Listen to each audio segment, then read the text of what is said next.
can only hold 25 people at a time, so we have to divide these up. Okay? Oh, now we get to see somebody.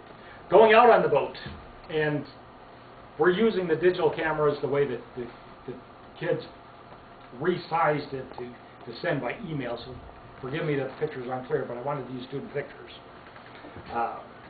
We always saw every group that I've been out with.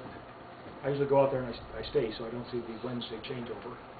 We usually see dolphins jumping in the water. We see eagles, giant birds, these huge wading birds that stand about this tall with a real long neck, beautiful white birds, herons. It's quite an experience.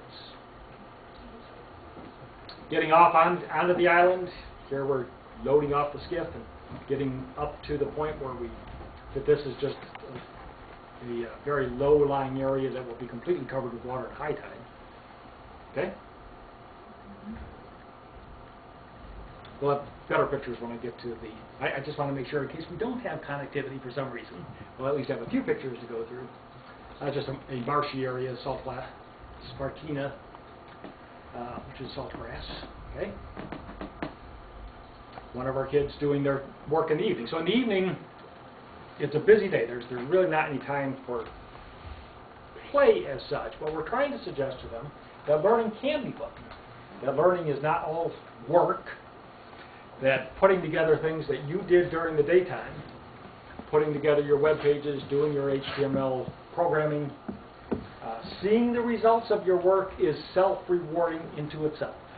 And then, that's not a fake smile. She didn't do this. Say, you have to smile now because we have a picture, and then you can go back and start complaining again. That's not the case. The children really are pretty happy. Okay? I like that picture. Okay? One of the children put together this one of the insects that are available. There are many different kinds of insects out on the island, but mosquitoes, the biting insects, seem to be that way, that way, that way, that way. Doesn't matter, they're everywhere.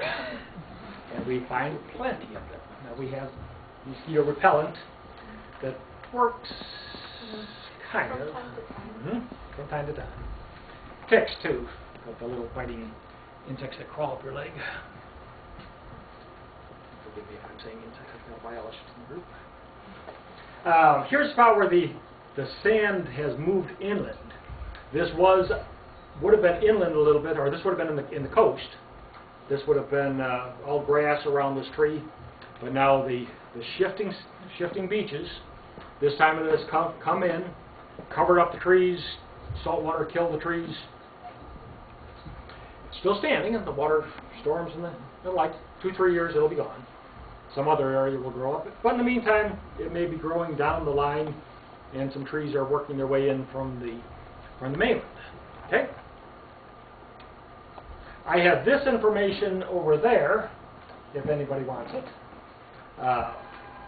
Or you can get my Gmail if this one doesn't work. This is school, Armstrong, the university. And now we should get into some better pictures, I think. But let's see if we get lucky. That will type that in. It is ossabaw.armstrong.edu. Let's try it.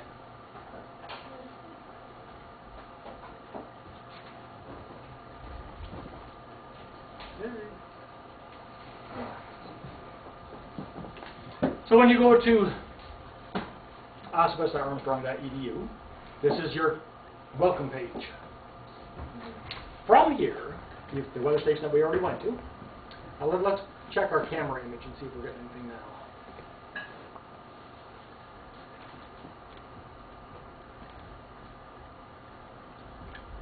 Connection? Yes. So here we are just about this time. We're looking into the main channel coming onto the dock. And nothing exciting is happening at this particular point. But you can see here, see this line? This is the difference between high tide and low tide. The water moves tremendously down there. If you look at a picture of the United States, it's not a flat line between the United States and Europe. It's curved. And that curve funnels the water in. So as the tide comes in, it pushes it all together and gets very high there, much less so than you would find, say, in New York City or Philadelphia or parts in the north. Or for that matter, if you go down to Florida, where most people who visit would like to go for the Disney World. Okay, let's back up. Wait, stop. Before we back up, let's just go back a little ways, or just hit any one of these. Let's see if we can find a little different water level just by chance.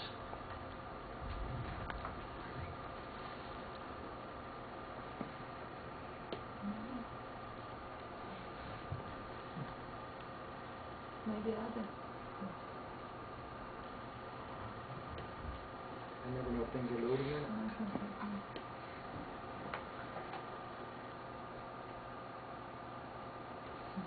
It's taking too long no matter what. Maybe I'll just go back out.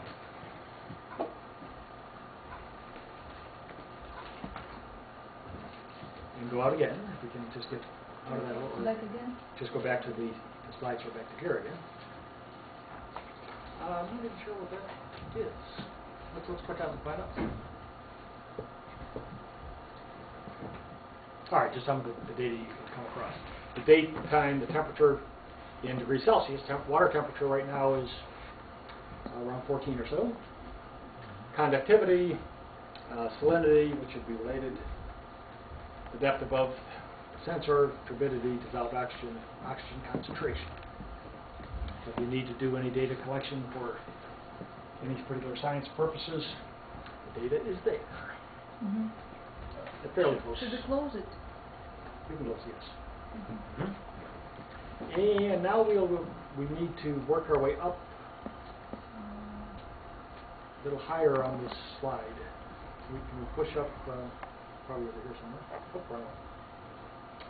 And let's press 2008. And we'll go to group 1. And we can just catch it. Click on this one first. This is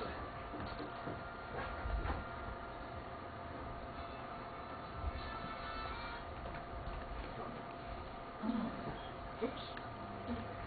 That's really rather close up, close up. How do we shrink that? Normal size when it's Oh, there we go. That's good. Along the edges here of this particular plant, these plants live in the tidal area where the salt water comes in, salt water goes out, salt water comes in. Very difficult area for plants to grow. But these plants have pores that let the salt out, pushes the salt out of the plant. And you can actually taste those little dots of just pure salt.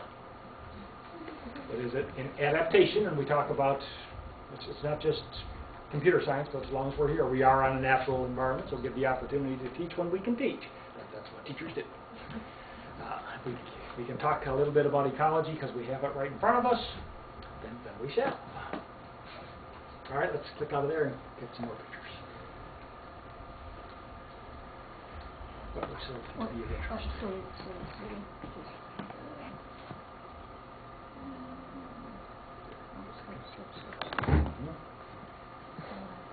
The seagulls, they're everywhere. This one is on the dock. Oh, now let me do this. These are the Sicilian donkeys. Now they were a real problem again, they were brought over in the 1920s as pets for the 96-year-old lady that's living there now. And they were starting to overrun the island too.